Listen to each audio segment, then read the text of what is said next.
अस्सलाम वालेकुम अज़ीज़ान मन, आपको आपके दोस्त आपके भाई तैयब इजाज़ का सलाम है।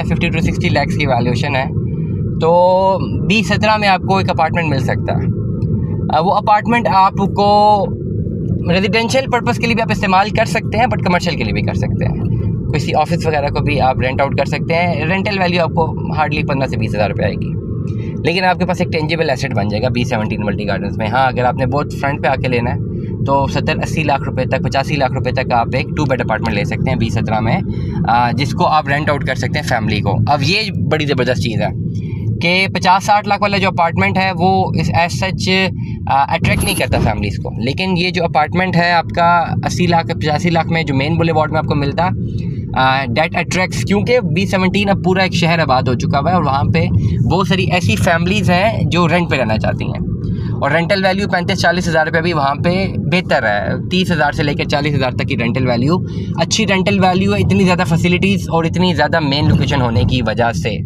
वो तमाम तर लोग जिनके पास 50-60 लाख रुपए की वैल्यूएशन मौजूद है, आप B17 में एक ले सकते हैं अपार्टमेंट, थोड़ा पीछे करके 80-50 लाख रुपए की वैल्यूएशन पे आप बहुत आगे आके एक अपना अपार्टमेंट ले सकते हैं 2 बेड, जो कि रेंटल वैल्यू के लिए आपके लिए काफ़ी ज़्यादा फ़ायदेमंद है। अब ये पोजेशनेबल है और कम्प्लीटली कैश पे है।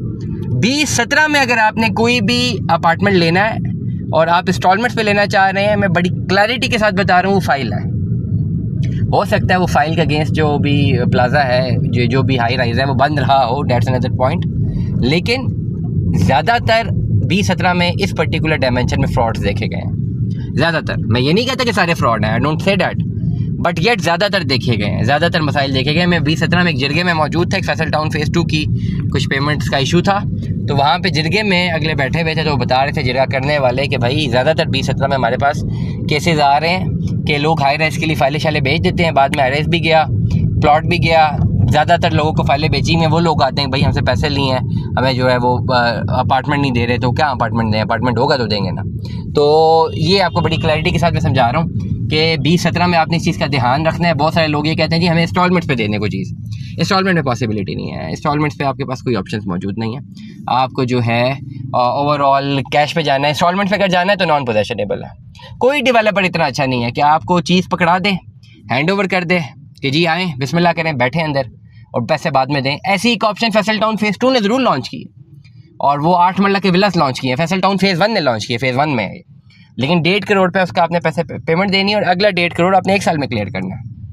और डेफिनेटली उनके लिए उन्होंने कुछ रखी होंगी फॉर्मेलिटीज़। क्या अगर आप पैसे क्लियर नहीं करते with in 1 year, remaining amount आप क्लियर नहीं करते, तो उनको पता है कि उन्होंने कैसे पैसे रिकवर करवाने हैं। ऐसा भी नहीं हुआ कि आप सोसाइटी से लेके घर लेके बैठ जाएँ, 1.5 करोड़ पे दे दें, बाद में 1.5 करोड़ ना दें, ठीक है, और सोसाइटी के ख़िलाफ़ आप स्टे ले लें, जिस तरह लोग बाहर करते हैं, ये बाहर लोगों के साथ हो जाता है, सोसाइटी ऐसा होने नहीं देती। तो इसलिए बड़ी क्लैरिटी के साथ बता रहा हूँ भाई, पोजेशनेबल चीज़ पे आना है ना B17 में स्पेसिफिकली, तो कैश इन हैंड के साथ आना है। इंस्टॉलमेंट के साथ आना चाहते हैं ज़रूर है, अच्छे से अच्छे प्रोजेक्ट्स भी हैं, अच्छे प्रोजेक्ट्स दिए जा सकते हैं, इसमें कोई दो राय नहीं है, बट येट मैं ये बता दूँ आपको कि उसमें आपको पोजेशन तभी मिलेगा जब आप सारे पैसे क्लियर करेंगे। 80-85 लाख रुपए की वैल्यूएशन पास मौजूद है, आंखें बंद करके B17 में एक अपार्टमेंट ले लें जो कि पोजेशनेबल हो।